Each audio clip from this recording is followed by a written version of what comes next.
Assalamualaikum warahmatullahi wabarakatuh. Pada hari ini saya akan menjelaskan materi perkuliahan kita, yaitu pengulitan 1 dengan materi pokoknya adalah proses audit.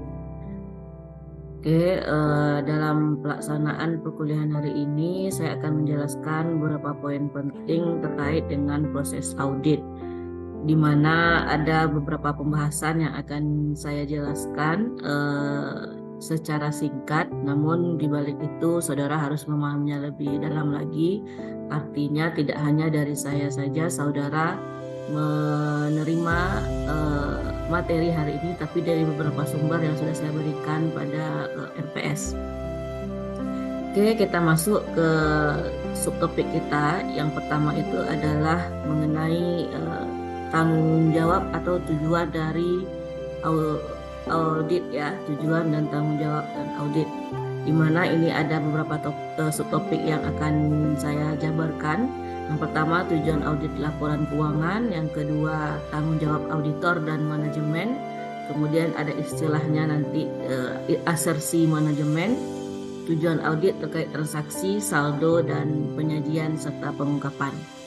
Ya, ini secara singkat artinya dalam pelaksanaan audit setelah auditor diminta oleh kliennya atau perusahaan untuk melaksanakan audit. Nah, tentu ada persiapan yang harus dilakukan oleh auditor ketika akan melakukan audit yang sesungguhnya atau audit di lapangan ya. Kita lihat pada slide berikutnya. Sekarang dari slide ini ada topiknya, yaitu tujuan pengauditan dari laporan keuangan.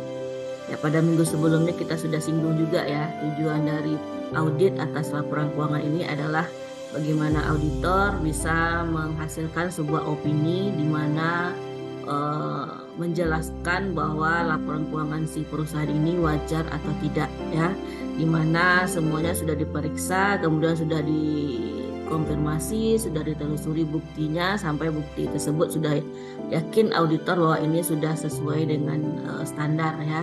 Nah, di mana pemberian opini ini adalah fokus utama yang harus diberikan kepada perusahaan, artinya dalam laporan keuangan. Fokus utamanya pemberian opini ini, maka ketika nanti ada temuan ya, temuan ini yang menyebabkan auditor akan merubah opininya ya, kemungkinan ya perusahaan atau manajemen harus menerima dari hasil pemeriksaan yang sudah dilakukan oleh auditor ya, karena kemungkinan ya ada temuan bahwa laporan yang disajikan oleh perusahaan itu tidak wajar. Kemudian atau si auditor sendiri tidak mampu menarik kesimpulan karena bukti-bukti yang dikumpulkan itu tidak cukup. Ya, tidak cukup ini kemungkinan ya ada beberapa hal yang mengakibatkan bahwa bukti itu tidak cukup. Yang pertama ya misalnya perusahaan memberikan informasi yang tidak sepenuhnya, artinya ada yang disembunyikan. Nah, auditor itu bisa menangkap atau melihat itu bahwa ada hal yang tidak bisa auditor simpulkan karena bukti yang ditelusuri atau yang diperiksa itu tidak bisa meyakini auditor bahwa ini buktinya benar-benar ada atau benar-benar dilakukan oleh perusahaan. Ya, maka dengan akibatnya karena keyakinan auditor itu bisa ada keraguan dalam hal keyakinannya, artinya auditor bertanggung jawab untuk menginformasikan kepada para pengguna laporan keuangan melalui laporan auditnya. Artinya auditor harus memberikan informasi apa adanya ya dari hal temuan-temuan yang diperiksa atau yang dalam hal pemeriksaan laporan keuangan ya, karena ini ada beberapa kemungkinan atau hal yang terjadi ketika laporan audit ini disajikan, laporan keuangan ini tidak disajikan secara wajar oleh si perusahaan. Nah, akibat dari ini pelaporan audit ini, nah barangkali nanti di kemudian hari auditor akan menemukan bahwa ketika sudah diterbitkan opini audit ya dalam bentuk laporan audit, nah ditemukan jika itu ada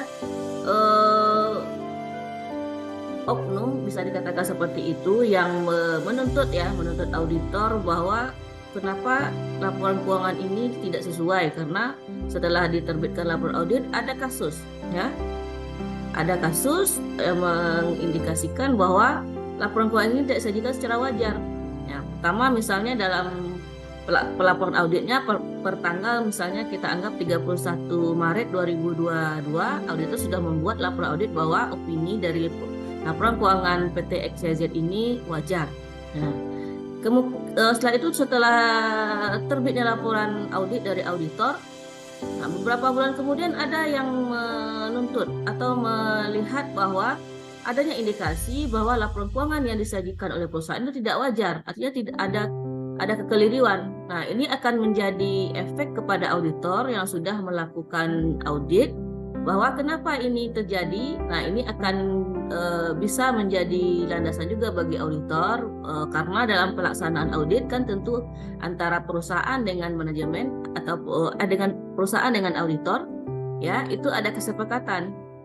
Auditor ditugaskan dengan jangka waktu tertentu, kemudian ruang lingkup auditnya sudah diberikan, sudah disepakati apa-apa saja, kemudian metode auditnya, pelaksanaan auditnya, program dan prosedurnya itu sudah diketahui oleh perusahaan, dan sama-sama menyepakati bahwa laporan ini sudah selesai diperiksa auditor. Nanti kalau seandainya auditor atau perusahaan menuntut, nah itu tidak bisa dilakukan karena sudah ada perjanjiannya ya, di atas kertas ya. Nah, artinya kemungkinan ya auditor harus menunjukkan kepada pengadilan kalau seandainya ada tuntutan ya yang menyebabkan auditor itu dipidana ya, artinya harus menunjukkan kepada pengadilan bahwa apa yang dia lakukan sudah sesuai dengan aturan yang berlaku. Artinya sudah ada perjanjiannya, sudah ada bukti-buktinya bahwa auditor melakukan audit laporan keuangan sudah sesuai dengan standar, sudah sesuai dengan prosedur. Nah, tidak ada yang sembunyikan. Nah, itu akibatnya kalau nanti seandainya ada yang tidak mau menyetujui atau tidak menuntut atas laporan audit dari auditor. Oke, kita lanjut. Ini secara umum ya, kita sudah singgung juga minggu lalu. Ini saya ambil dari PSA, Pernyataan Standar Audit atau Standar Audit yang ada di website IAPI, di mana dalam pelaksanaan suatu audit itu atau suatu audit laporan keuangan, nah tujuan keseluruhan auditor itu adalah pertama memperoleh keyakinan, ya, keyakinan yang memadai. Artinya auditor harus yakin seyakin-yakinnya bahwa apa yang dilakukannya selama pelaksanaan audit, nah itu sudah sesuai dengan aturan, ya. Artinya auditor harus memastikan bahwa laporan keuangan itu bebas dari salah saji yang material, ya. Baik itu yang dilakukan secara disengaja ataupun tidak disengaja. Nah, kalau disengaja namanya adalah kecurangan, kalau tidak disengaja artinya kesalahan manusiawi, human error ya. Dan oleh karena itu ya, memungkinkan auditor itu bisa menyatakan bahwa suatu opini tentang laporan keuangan yang disusun itu sesuai tidak atau dengan standar akuntansi keuangan dalam hal kerangka pelaporan keuangan yang berlaku. Nah, ini yang pertama, tujuan auditor itu meyakini seyakin-yakinnya bahwa laporan keuangan ini sudah sesuai standar, sudah sesuai dengan kerangkanya, sudah sesuai dengan prinsipnya ya. Nah, di sini yang menjadi hal pertama yang menjadi tujuan auditor untuk melakukan pemeriksaan laporan keuangan. Nah, yang kedua, setelah yakin bahwa bukti-bukti bahwa laporan keuangan ini sudah wajar ya, tentu auditor ya melaksanakan laporan atau memberikan sebuah laporan audit di mana ada temuan-temuan nanti atau ada hal-hal yang perlu dikonfirmasi. Nah, itu harus dikomunikasikan ya. Dikomunikasikan ini artinya dijelaskan kepada perusahaan atau klien bahwa adanya mungkin istilahnya pelanggaran atau ada yang ketidaksesuaian, ketidakkonsistenan. Nah, ini yang disampaikan oleh auditor kepada perusahaan berdasarkan temuan audit atau pelaksanaan audit selama yang ditugaskan oleh perusahaan. Kemudian ketika sudah ditugaskan ya, auditor sudah memahami tujuan audit itu seperti apa, kemudian klien sudah menugaskan atau meminta jasa dari auditor. Nah, tentu auditor harus mempersiapkan apa-apa saja hal yang perlu dilakukan ketika melaksanakan audit di perusahaan tersebut. Nah, ada langkah-langkahnya. Yang pertama, tentu auditor harus memahami apa yang akan dilakukan, ya. Artinya dari segi tujuan audit ini, ya, perusahaan ini akan diaudit dengan tujuannya apa? Apakah untuk melihat kewajaran atau ada tujuan lainnya? Nah, itu harus dipastikan oleh auditor. Paham dulu auditor terkait dengan tujuan audit dan juga tanggung jawab auditnya, ya. Karena dia adalah memberikan jasa profesional, ya, tentu harus mempertanggungjawabkan apa yang dilakukan, ya. Kemudian setelah diketahui atau dipahami menjadi tujuan dan tanggung jawab audit, nah tentu auditor harus merencanakan siklus-siklus seperti apa saja yang akan diperiksa. Artinya dalam laporan keuangan itu membagi siklus-siklus. Misalnya siklus kas, pengeluaran atau penerimaan kas, kemudian siklus piutang, penerimaan dan pengeluaran piutang, hutang, dan lain-lainnya. Nah, itu dibagi-bagi oleh auditor, artinya dalam perencanaannya dibuat langkah-langkahnya, hal-hal apa saja yang akan diperiksa dari laporan keuangan tersebut. Nah, kemudian auditor mesti mengetahui bagaimana asersi manajemen. Nah, asersi manajemen ini adalah bagaimana manajemen menyajikan laporan keuangan sesuai standar. Kemudian setelah itu auditor harus mengetahui tujuan umum dari masing-masing kelompok transaksi, ya. Kemudian akun-akun dan pengungkapan, dan juga tujuan khusus dari audit tersebut dari kelompok transaksi, akun-akun, dan pengungkapan. Nah, ini yang akan saya jelaskan secara garis besar bagaimana sih proses dari pelaksanaan audit dengan cara mengembangkan dari tujuan audit. Oke, sebelum saya sampaikan lebih lanjut mengenai proses audit atau langkah-langkah tujuan dari audit ini, nah tentu saudara sebagai calon auditor, ya, dan calon pemilik perusahaan harus memahami apa yang menjadi tanggung jawabnya. Nah, tanggung jawab manajemen auditor ini dua hal yang berbeda, tapi pada satu fokus yang sama, ya. Nah, di sini di dalam gambar terlihat ada laporan berbentuk laporan keuangan, ya, financial reports. Nah, financial reports ini menjadi hal yang penting untuk dua belah pihak ini, antara auditor dengan manajemen. Nah, untuk auditor, ya, ketika dia ditugaskan untuk melaksanakan audit, maka yang diperiksa itu tentu adalah laporan keuangan. Nah, laporan keuangan yang diperiksa itu harus dipersiapkan oleh perusahaan atau manajemen secara baik, ya, agar nanti sesuai dengan apa yang diminta atau sesuai dengan standarnya. Disajikan sesuai standar agar nanti auditor bisa melaksanakan audit sesuai juga dengan standar audit. Nah, artinya dua belah pihak ini membutuhkan informasi yang selengkap-lengkapnya, ya, untuk satu, kalau manajemen melaksanakan atau menyusun laporan keuangan, sedangkan auditor tentu dalam hal memeriksa apakah laporan keuangan ini disajikan wajar atau tidak, ya. Ini dalam hal pekerjaannya. Kemudian akan saya jelaskan kembali tanggung jawab manajemen. Nah, ada 3 prinsip yang mesti dilaksanakan oleh manajemen yang terkait dengan penyajian laporan keuangannya, ya. Nah, pertama, laporan keuangan itu yang disajikan itu harus menerapkan kebijakan akuntansi yang memadai, artinya sesuai dengan standar. Bagaimana kebijakan akuntansi terkait dengan pemerolehan atau penilaian dari aset, kemudian penyusutan dari aset. Nah, itu harus diterapkan oleh perusahaan dengan konsisten, artinya yang memadainya konsisten, karena dilihat nanti dalam laporan audit atau dalam penilaian laporan keuangan itu dilihat konsistenannya dalam penerapan prinsip atau kebijakan akuntansi. Kemudian selain itu dalam laporan keuangan atau penyajian laporan keuangan tentu harus melihat pengendalian internal, artinya menerapkan bagaimana kecukupan dari pengendalian internal. Yang namanya pengendalian internal dalam perusahaan itu adalah kunci utama bagaimana perusahaan ini menyajikan atau setidaknya memiliki kinerja yang baik, karena ukurannya adalah efektif dan efisien dalam hal pengendalian internal. Artinya tidak berarti ada batasan, ya, batasan bahwa tidak ada kemungkinan kecurangan yang terjadi kalau pengendalian internal ini dilakukan secara utuh oleh perusahaan. Artinya secara utuh itu adalah seluruh sumber daya yang ada di perusahaan harus menjaga dari pengendalian internal. Ya, tidak hanya pimpinan, tapi bawahannya atau yang berkaitan dengan pelaksanaan pelaporan keuangan, ya, itu harus menjaga pengendalian internal ini agar nanti di kemudian hari tidak ada temuan dari auditor, ya, tidak ada temuan bahwa kira-kira perusahaan ini menyajikan laporan keuangan ini wajar.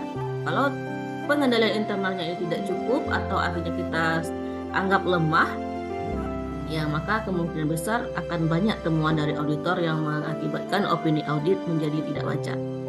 Nah, baru yang terakhir, bagaimana tanggung jawab manajemen ini adalah menyajikan laporan keuangan yang wajar, artinya berpatokan atau berpedoman kepada standar, ya, standar akuntansi yang berlaku.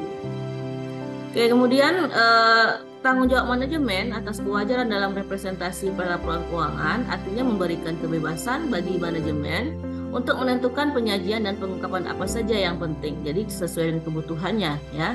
Ketika manajemen menyajikan laporan keuangan pada misalnya perusahaan manufaktur yang terdaftar di Bursa Efek Indonesia, nah tentu dia harus memilih atau mengikuti aturan yang sesuai standarnya SAK IFRS dalam penyajian dan pengungkapan, ya, atau pelaporan keuangan.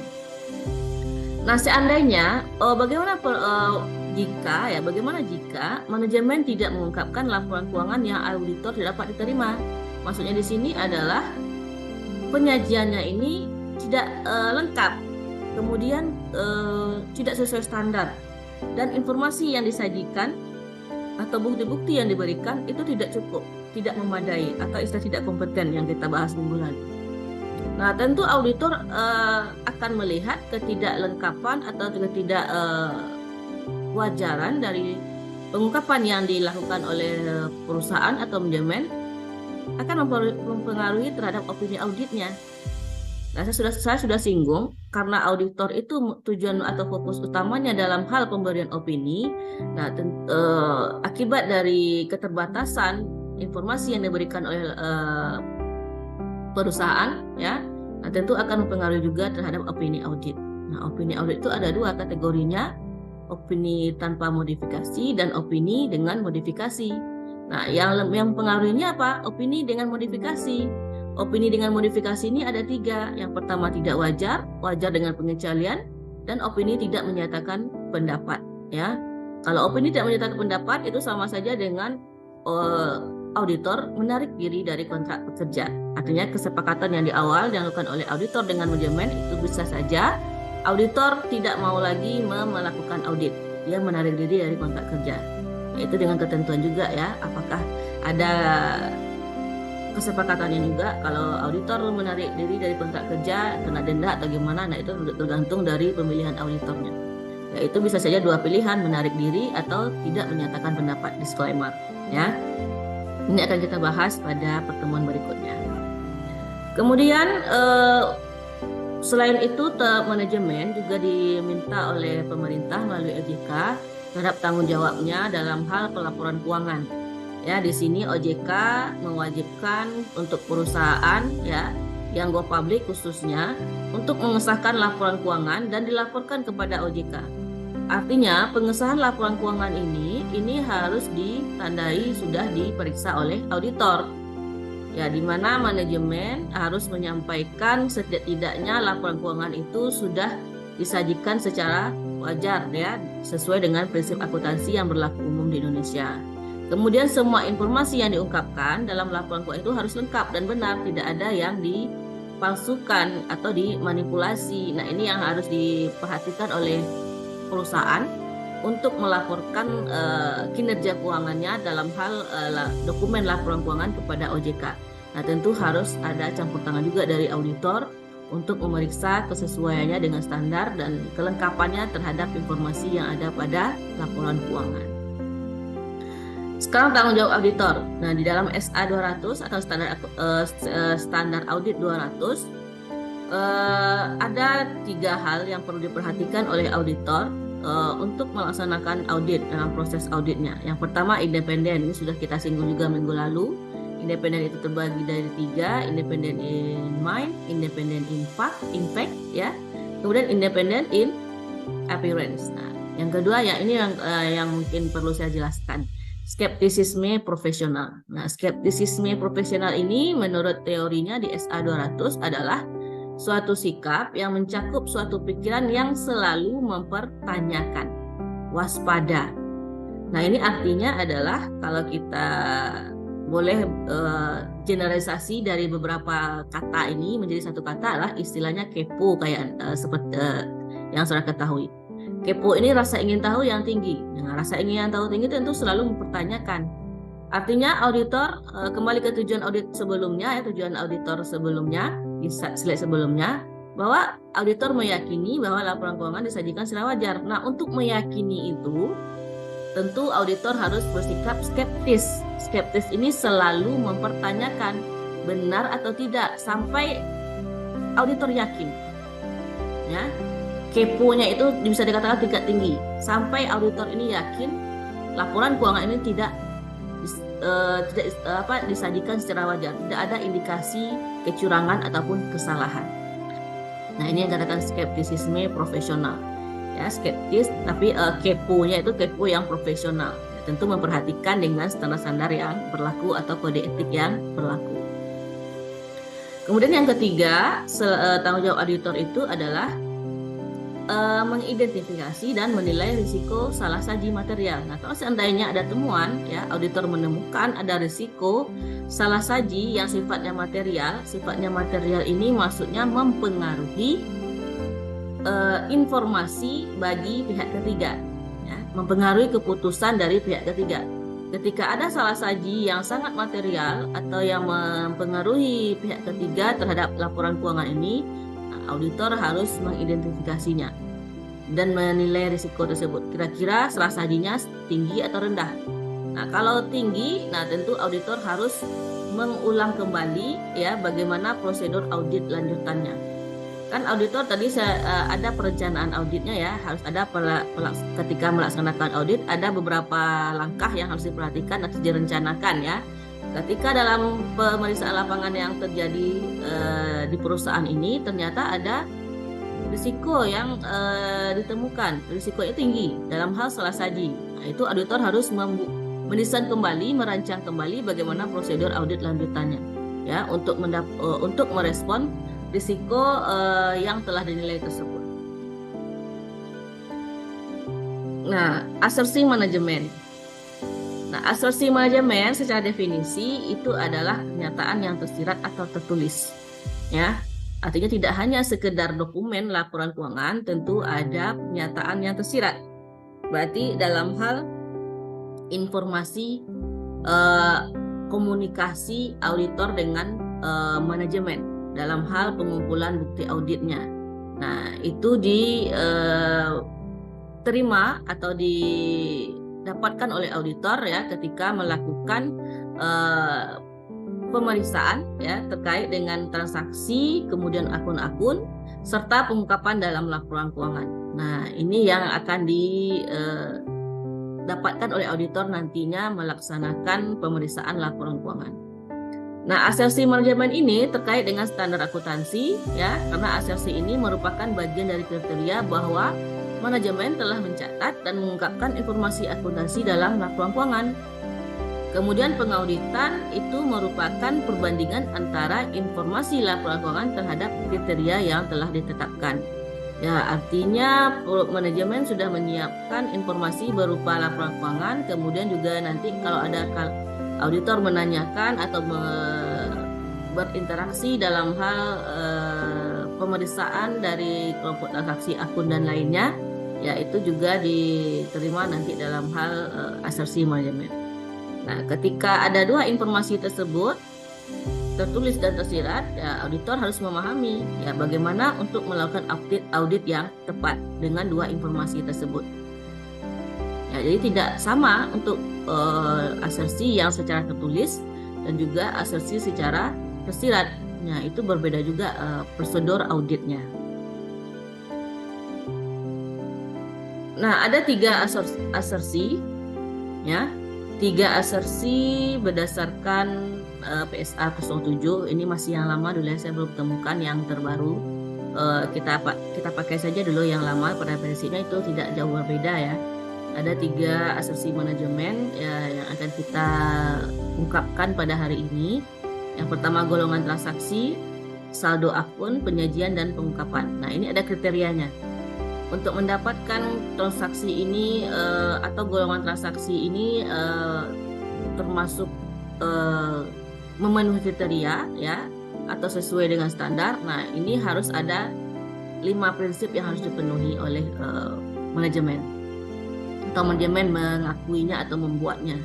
Yang pertama dari unsur keterjadian, kelengkapan, keakurasian, klasifikasi, dan visa batas. Sedangkan saldo akun terkait dengan jumlah-jumlah nominal yang ada pada masing-masing akun laporan keuangan. Nah, itu yang dilihat oleh auditor atau disediakan oleh manajemen dalam prinsip atau unsurnya keberadaan, hak dan kewajiban, kelengkapan, penilaian, dan pengalokasian. Kemudian penyajian dan pengungkapan yang dilakukan oleh perusahaan atau manajemen. Nah, auditor harus juga melihat dari unsur keterjadian serta hak dan kewajiban, itu satu kesatuan. Kemudian kelengkapan, klasifikasi, dan keterpahaman, dan terakhir keakurasian dan penilaian. Nah, ini yang menjadi tolak ukur bagi auditor untuk melakukan pemeriksaan atau meyakini bahwa seluruh golongan transaksi, saldo akun, dan penyajian dan pengungkapan itu sesuai dengan standar atau sama dengan wajar ya. Pertama kita lihat dari tujuan audit terkait transaksi atau kelompok transaksi. Ya, dari tujuan umumnya tadi sudah saya sampaikan. Nah, tujuan khusus ini adalah misalnya dari unsur keterjadian. Nah, keterjadian ini artinya transaksi yang dicatat oleh manajemen, nah, benar-benar ada.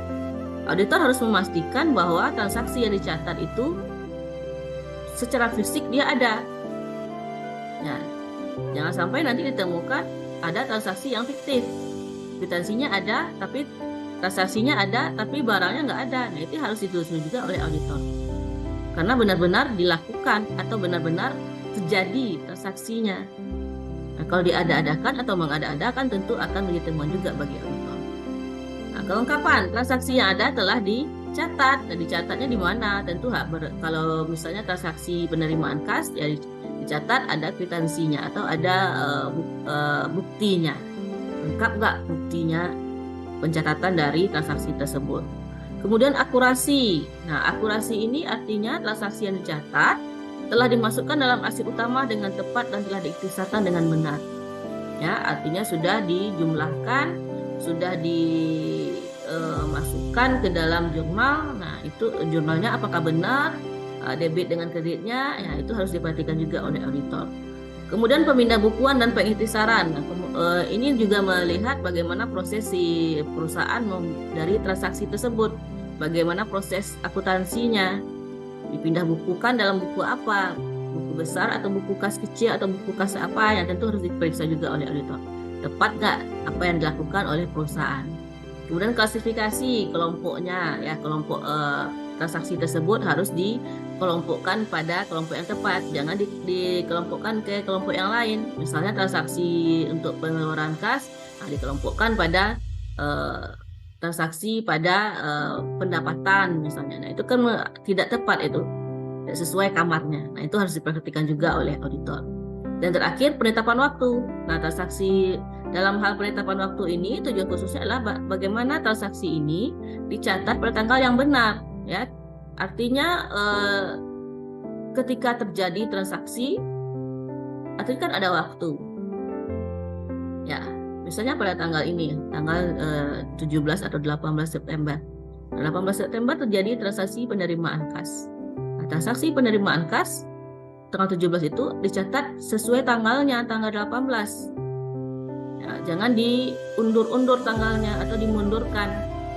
Karena ingin melihatkan bahwa kinerja bidding unit atau ada unsur lain, nah itu tidak dibolehkan. Karena untuk pencatatan, ya kita kembali lagi pada konsep akuntansi, untuk pencatatan atau pengakuan dari aset misalnya, yaitu bersifat accrual basis. ya, bukan cash basis lagi tapi accrual basis, meskipun dalam aturannya ada dua diperbolehkan, tapi yang kita digunakan di Indonesia atau secara umum, nah itu adalah accrual basis. Kemudian tujuan terkait saldo, nah tujuan umumnya, tujuan khusus ya. Nah ini bagaimana jumlah, karena saldo ya, saldo terkait dengan jumlah, artinya dipastikan bahwa dari unsur keberadaan jumlah yang dicatat itu memang benar-benar ada ya. Berapa jumlah yang ada pada saldo kas, misalnya 1 miliar, nah 1 miliar itu memang benar-benar ada enggak 1 miliar? Jangan-jangan hanya 500 juta yang tersedia, 500 juta ya lagi itu fiktif, nah itu juga ditemuan bagi auditor. Jadi auditor harus memastikan semuanya tujuan khusus ini bagaimana prinsip-prinsip atau unsur-unsur dalam tujuan umum ini terpenuhi.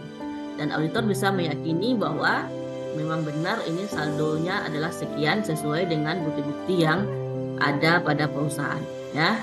Nah ini tujuan terkait saldo. Begitu juga dengan pengungkapan ya, tujuan terkait dengan penyajian dan pengungkapan. Nah ini contohnya, tapi sebelumnya kita lihat dulu ya, ini bentuk contoh dari bagaimana hubungan antara asersi manajemen dengan tujuan audit terkait saldo. Artinya manajemen menyediakan seluruh bukti, misalnya auditor memeriksa transaksi penjualan. Dianggap transaksi penjualan ini auditor memahami bahwa ada tujuan umumnya ada 7 atau 6 misalnya. Nah dari tujuan 6 ini, nah auditor menurunkan menjadi tujuan khusus. Nah tujuan khusus untuk keterjadian dari transaksi penjualan, ya artinya auditor harus meyakini bahwa atau menelusuri bagaimana penjualan dicatat oleh perusahaan ini, PT XX ini. Ya, penjualan yang dicatat itu bagaimana juga penjaraannya, ya, apakah fiktif atau tidak? Nah itu dipastikan. Ya, seperti yang saya jelaskan tadi, ada pada transaksi itu semua unsur dari golongan transaksi itu harus memenuhi dari tujuan umum dari terkait transaksi. Bagaimana keterjadiannya, lengkap atau tidak, akurat enggak jumlah barangnya, kemudian bagaimana pembukuannya, klasifikasinya, dan pencatatan dari transaksi tersebut, tanggalnya, waktunya. Itu harus dipastikan oleh auditor untuk dapat meyakini bahwa transaksi penjualan ini benar-benar disajikan secara wajar atau dicatat dengan wajar. Begitu juga dengan saldo. Tujuan audit dengan saldo, misalnya yang tujuan audit terkait saldo dari persediaan. Saldo persediaan yang sekian-sekian itu harus dipastikan oleh auditor dengan beberapa unsur ini. Semua unsurnya harus terpenuhi agar auditor juga yakin bahwa asersi manajemen atau pernyataan atau yang disajikan oleh manajemen itu sudah sesuai dengan standarnya, sudah memenuhi dari semua unsur ini. Misalnya dari unsur keberadaan, ya, semua persediaan yang dicatat ada pada tanggal neraca. Kemudian kalau kelengkapan, semua persediaan yang tercatat juga ada pada tanggal neraca. Ya, keberadaan dan kelengkapan sama ya, satu kesatuan. Nah, kemudian akurasi, klasifikasi, periksa batas. Nah, ini juga dilihat dari jumlahnya, jumlah persediaannya, ya. Kemudian hasil perkaliannya atau penambahannya itu benar nggak, dirincikan tidak? Ya, persediaan seperti apa yang disajikan dalam kwitansinya atau dalam buku besarnya, atau kemudian persediaan ini apakah ada punya orang nggak, masih terutang atau gimana? Nah itu juga ditelusuri oleh auditor. Artinya auditor tetap bersifat skeptis meskipun perusahaan sudah menyajikannya sesuai aturan, ya, yang skeptis profesional tadi. Ya, meyakini atau mempertanyakan kembali atau meng-cross check ya, benar nggak yang dilakukan oleh perusahaan ini sesuai dengan standarnya. Jangan-jangan nanti ketika dapat informasi tidak tertulis ya, oh ternyata ada permainan di sini, ada unsur-unsur kecurangan, itu bisa ditemuan. Kemudian penyajian dan pengungkapan ini prinsipnya ya sama dengan asersi manajemen, ya, konsepnya sama juga. Penerapannya ketika untuk menguji bagaimana penyajian dan pengungkapan yang diterapkan oleh perusahaan. Kalau di sini contohnya adalah untuk wesel bayar, ya. Wesel bayar, nah ini harus memenuhi unsur-unsur dari tujuan umum audit, misalnya keterjadian serta hak dan kewajiban. Artinya auditor harus memastikan bagaimana wesel bayar yang ada pada laporan keuangan itu dijelaskan, ya wesel bayar itu ada penjelasannya, karena ini ada perjanjian ya, perjanjian hutang dan piutang ya, dari antara pihak internal perusahaan dengan eksternal atau gimana. Nah, itu harus ada penjelasannya, harus ada pengungkapannya. Ya, siapa saja, berapa jumlahnya. Kemudian ada catatan-catatannya yang memberikan informasi bahwa wesel bayar yang sekian ini ya, berasal dari sini, kemudian bagaimana penilaiannya, informasinya, kemudian diklasifikasikannya apakah dalam kewajiban jangka pendek atau jangka panjang ya. Nah, itu juga dipertanyakan juga oleh auditor nanti dengan sifat skeptisnya, tapi skeptis yang profesional ya, keponya ya. Artinya sama-sama juga dengan saldo dan transaksi tadi, meyakini bahwa penyajian dan pengungkapan ini benar-benar dilaksanakan atau benar-benar sesuai dengan apa yang tersedia dalam informasi laporan keuangan. Ya, jadi tujuan audit dan tujuan khusus ini artinya auditor rem atau pakem dari auditor untuk bisa menjalankan audit dengan baik. Nah, dengan baik ini artinya auditor bisa melakukan pekerjaan sebagai auditor profesional agar nanti informasi atau opini yang diberikan sesuai dengan standar atau sesuai dengan apa yang ditemukan pada informasi laporan keuangan yang disajikan oleh perusahaan. Oke, sekian penyajian saya pada hari ini dan gambaran umum terkait dengan proses audit. Mudah-mudahan bermanfaat dan bisa dipahami dan bisa diikuti video ini dengan baik ya. Terima kasih atas menyimak dari video ini. Saya tutup dengan membaca hamdalah. Assalamualaikum warahmatullahi wabarakatuh.